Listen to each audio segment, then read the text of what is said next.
محترم بزرگوں اور دوستوں، پیارے اسلامی بھائیوں، پرانے وقت میں جاہل اس شخص کو کہا جاتا تھا جو بغیر پڑھا لکھا ہوتا تھا، علم نہیں رکھتا تھا۔ آپ دیکھیں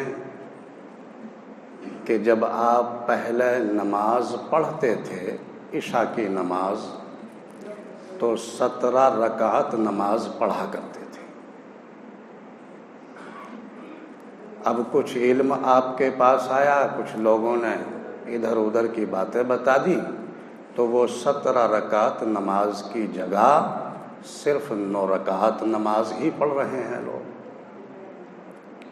اور کہا کہ جی یہ عشاء سے پہلے کی سنتیں ہیں یا 2 نفل اس کے ساتھ جڑے ہوئے ہیں، یہ غیر ضروری ہے، اس کی کوئی ضرورت نہیں۔ بہرحال ایسا علم آیا کہ اس کی بنیاد پر 17 رکعت نماز کی جگہ وہ صرف 9 رکعت نماز ہی پڑھنا شروع کر دیا۔ آپ دیکھیں جب عصر کی نماز آپ پڑھا کرتے تھے تو 8 رکعت نماز پڑھا کرتے تھے۔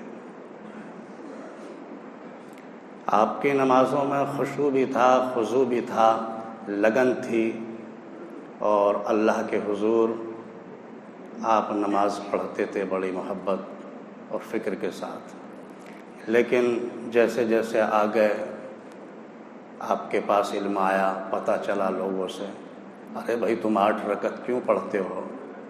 یہ تو 4 سنت ہیں اس کے ساتھ، اور یہ غیر مؤکدہ ہیں، غیر ضروری ہیں، کوئی اہم نہیں ہے۔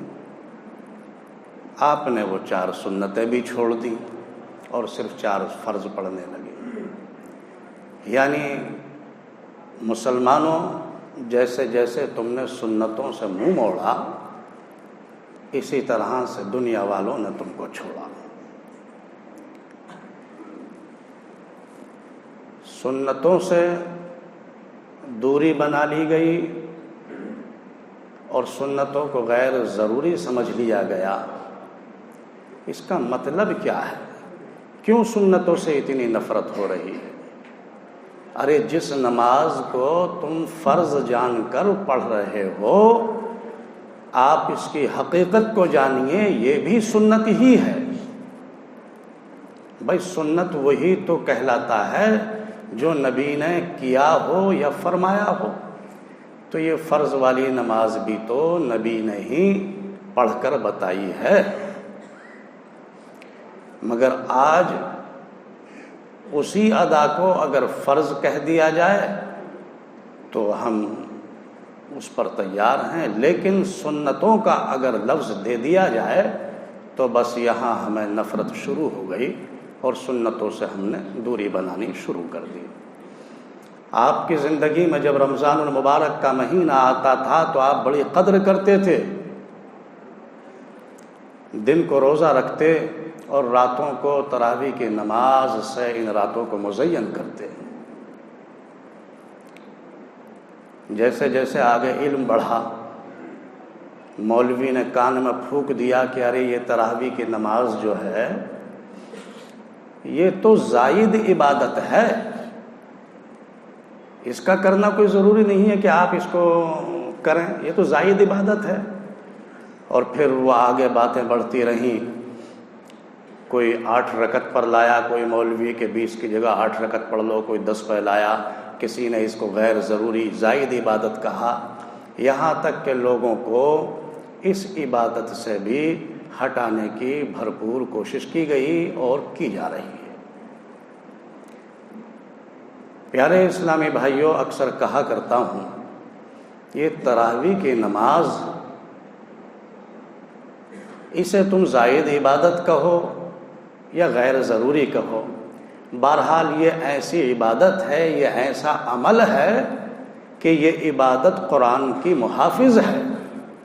تراویح کی نماز کی وجہ سے جتنے بھی حفاظ کرام ہیں اپنے قرآن کو وہ مضبوط رکھتے ہیں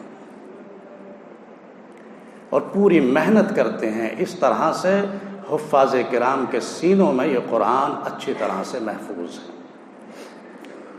یہ کیسا علم ہے کہ کبھی بغیر پڑھا لکھا بغیر علم والا آدمی جاہل کہلاتا تھا، آج تو ہمیں لگتا ہے کہ جیسے جیسے علم ہمارے پاس آ رہا ہے ہم اور بھی بڑے جاہل بنتے چلے جا رہے ہیں۔ وہ علم جو بندوں کو خدا سے دور کر دے، وہ علم نہیں، اس علم سے کوئی فائدہ نہیں۔ وہ علم جو ماں باپ کا نافرمان بنا دے، اس علم سے کچھ حاصل نہیں۔ وہ علم جو چھوٹوں پر شفقت اور بڑوں کا احترام کرنا بھلا دے، اس علم سے کوئی فائدہ نہیں۔ پیارے اسلامی بھائیوں، علم یقیناً ایک روشنی ہے، علم انسان کے لیے ایک زندگی ہے، مگر اس علم کی حقیقت کو سمجھا جائے اور اس پر عمل کیا جائے تب۔ یہ اس طرح کا علم نہیں ہے۔ ہم تو سمجھتے ہیں کہ دیکھا جاتا تھا کہ ایک آدمی بھلے ہی جاہل ہوا کرتا تھا لیکن ماں باپ کے سامنے کبھی نگاہ بھی اونچی نہ کرتا تھا، زبان نہیں کھولتا تھا، اپنے بڑوں کا ادب و احترام کیا کرتا تھا۔ بس 2-4 دن کی نماز پڑھنا اس نے شروع کی، اس کے پاس یہ علم آیا، اب وہ اتنا بے فکر ہو گیا کہ مسجدوں کو اپنی ملکیت اور اماموں کو اپنا غلام سمجھنے لگا، اور پھر اتنے مسئلے امام نہیں جانتا جتنے کہ وہ مسئلے لا کر کے کھڑے کر دیتا ہے۔ پچھلے جمعہ کو بھی ہمارے کسی عزیز نمازی نے وہاں سے چلانا شروع کیا کہ بھائی امام صاحب کہاں گئے، تقریر کیوں نہیں کر رہے۔